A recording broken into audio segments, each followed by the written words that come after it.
Hello, Sir Jonas. Good evening po. This is my code in HTML using Visual Studio, and this is my style in CSS. So, simula po dito, doctype.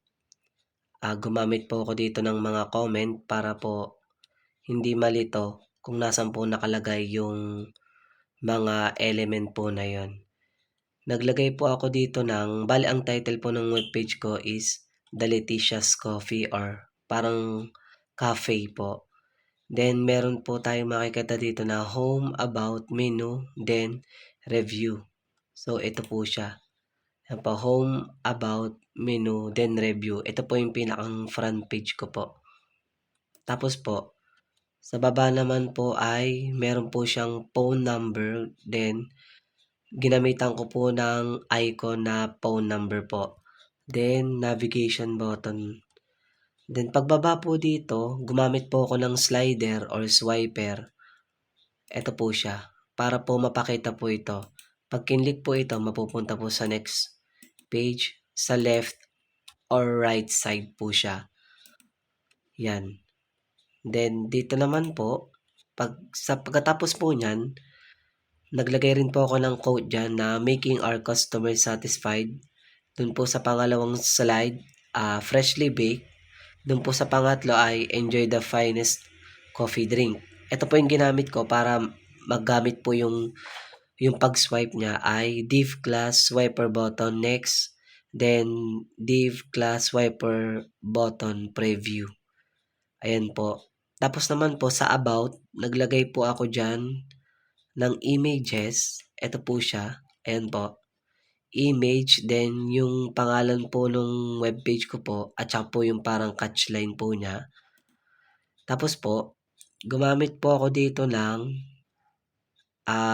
ayan po siya. Yung H2 class title, The Flavors That Never Get Old. Yan po yung pinakang catchline ko po. Gumamit po ako dito ng right arrow, yung icon ho. Gumamit rin po ako ng icon. Tapos po sa about po, ayan po siya, The Letitia's Coffee is an establishment, etc. Then, gumamit po ako ng image, nag-insert. Tapos, ito naman po yung sa menu. Ayan po. Insert lang po ng image. Dito po sa taas ay container niya, ay section menu. Tapos po, yung price niya, meron po akong discounted price, then meron pong real price. Ayan po, apat po siya. Then pag in-scroll po, may makikita pa pong ibang menu dito sa baba. Bali nagdagdag po ako lang pasta and mga pastries po nila. Nakalagay na rin po dyan yung price sa baba. Ayan po. So bali ito po siya. Ayan po yung menu na may price. Tapos po yung store schedule, ayan, from Saturday to Sunday. Ito po yung sinasabi ko po na iba pa pong menu. Then, ito po yung code niya. Ayan po, discounted price, real price. Ayan po. Tapos po, sa review naman po, gumamit po ulit ako ng swiper para po mapakita yung mga nagbigay po ng komento, for example. So, ito po siya. What clients say. Tapos po yung image po nito, naka-review para maging bilog. Then, ito po siya. Gumamit po ulit ako ng slider para pag-click po sa right or left side, ayan, lalabas po dyan yung image ng mga taong nagbigay po ng review about sa satisfaction po nila. Then, dito naman po sa baba, dito naman po yung mga button na Facebook, tapos sa footer po may Facebook, YouTube, Google, then Twitter. Ayan po yung kabuuan niya. Kabuuan po nung code sa HTML. Then, ito naman po yung kabuuan ng code. Lahat po sa CSS po. Lahat po lang dyan ay nilagyan ko po lang comment para hindi po malito or hindi na po mahirapang maghanap para po madali po nilang makita. So, ito na po yung kabuuang webpage ko po.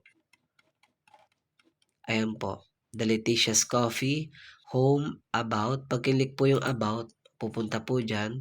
Pag kilik po yung menu, yan, mapupunta po dyan. Kapag naman po kinlik yung review, mapupunta rin po diyan. So, balik po tayo sa home. Ayan po yung layout niya. 'Pag kinlik ko po ito, 'yan may iba.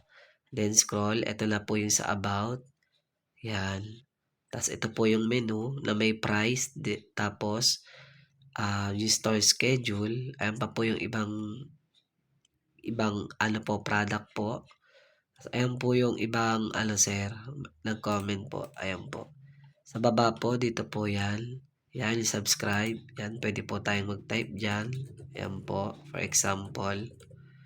Tapos po ito naman po yung pinakang footer niya. Yun lang po sir, thank you po.